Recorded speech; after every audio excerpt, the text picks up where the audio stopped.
মৰমৰ ছাত্ৰ ছাত্ৰীসকল, তোমালোকৰ কাৰণে আজি লৈ আহিছোঁ ক্লাছ 6ৰ lesson 6 parts of the body. যিহেতু তোমালোক বৰ্তমান সময়ত গৰমৰ বন্ধত দিনবোৰ কটাই আছা, সেইকাৰণে তোমালোকক আগতীয়াকৈ এতিয়া যিহেতু হাফ ইয়াৰলিৰ কোৰ্ছ 6ৰ পৰা আৰম্ভ হ'ব, সেয়ে তোমালোকক পাৰ্টছ অফ দ্য বডি আমাৰ শৰীৰৰ অংগবোৰৰ এই কবিতাটোৰ পৰা তোমালোকক অৰ্থ সহকাৰে কৈ দিম আৰু অহাকালিমান তোমালোকৰ কুৱেশ্যন এনচাৰ আহি যাব, কুৱেশ্যন এনচাৰ পাই যাবা। আজি তোমালোকে পাই থাকিবা পাৰ্টছ অফ দ্য বডি, আমাৰ শৰীৰত কি কি অংগ আছে ইয়াৰ বিষয়ে আমি অলপ পঢ়িম। এইটো তোমালোকৰ ক্লাছ 6 আসাম জাতীয় বিদ্যালয়ৰ এই কিতাপটোৰ পৰা পাৰ্টছ অফ দ্য বডি লেচনো 6 তোমালোকৰ। ইয়াত পাৰ্টছ অফ দ্য বডি বুলি কওঁতে ইয়াত কৈছে যে আমাৰ শৰীৰৰ অংগবোৰ, 2 little hands and 2 little legs, আমাৰ সৰু সৰু দুটা হাত আছে আৰু দুটা ভৰি আছে। 1 বিগ বেক, আমাৰ ডাঙৰ এটা পিঠি আছে। এণ্ড 1 বিগ চেষ্ট, এটা ডাঙৰ বুকু আছে। 10 লিটল ফিংগাৰ্ছ, আৰু সৰু সৰু 10টা আঙুলি আছে। 10 লিটল টয়ছ, আৰু ভৰিৰো 10টা আঙুলি আছে। 2 little eyes and 1 little nose, আৰু দুটা চকু আছে, আমাৰ সৰু সৰু দুটা চকু আছে। এণ্ড 1 লিটল নোজ, এটা সৰু কি আছে, নাক আছে। নোজ মানে নাক। 2 লিটল ইয়াৰ্ছ, দুটা কাণ আছে সৰু।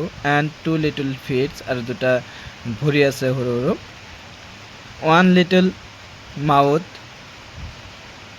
সৰু এটা মুখ আছে উইথ লটছ অফ টিথ, তাত বহুত কেইটা দাঁতেৰে ভৰা দাঁত আছে। ৰজি লিভছ, গোলাপীয়া ওঠবোৰ। এণ্ড বিগ ফৰহেড, আৰু এটা ডাঙৰ কপাল আছে।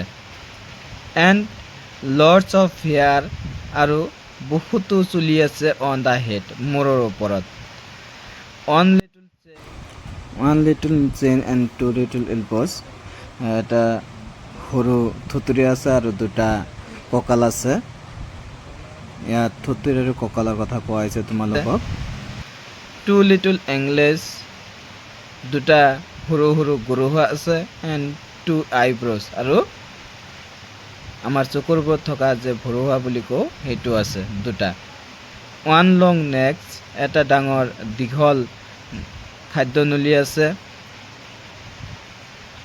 এণ্ড 2 চাবি চিক, আৰু দুটা চাবি চিক বুলি কওঁতে আমাৰ দাঁতৰ কথা কৈছে, গালৰ কথা কৈছে। চাবি চিক্স, দুটা গাল আছে। 2 লং আৰ্ম, দুটা ডাঙৰ বাহু আছে। এণ্ড 2 ৰাউণ্ড নিজ, আৰু দুটা ঘূৰণীয়া কি আছে, আঁঠু আছে। This are the parts of my body, এইবোৰ হৈছে কি আমাৰ শৰীৰৰ অংগ। ইয়াত ৱৰ্ডছ নোটছত দিছে ইংলিছতে। লটছ অফ মানে হৈছে মাছ বা মেনি, বহুত কেইটা। ৰজি মানে গোলাপী, এইটো like the colour of rose, ৰ'জৰ ৰঙৰ নিচিনা। চাবি মানে প্লাম, এইটো গালৰ কথা কৈছে। তোমালোকৰ এই কুৱেশ্যনবোৰ চাই লোৱা। কুৱেশ্যনবোৰৰ পৰা তোমালোকৰ অহাকালি যদি লাগে তোমালোকে কমেণ্ট কৰিবা, আৰু তোমালোকৰ যদি শব্দ অৰ্থ লাগে শব্দ অৰ্থখিনি তোমালোকক দি দিম। আৰু তোমালোকৰ কাৰোবাৰ যদি গ্ৰামাৰৰ পৰা লাগে, গ্ৰামাৰ কোনো ধৰণৰ কুৱেশ্যন যদি থাকে, গ্ৰামাৰ মই দি দিম। আৰু গণিতত থাকিলে গণিতৰো দি দিম। তোমালোকে কেৱল কমেণ্ট কৰিবা। থেংক ইউ চোৱাৰ বাবে।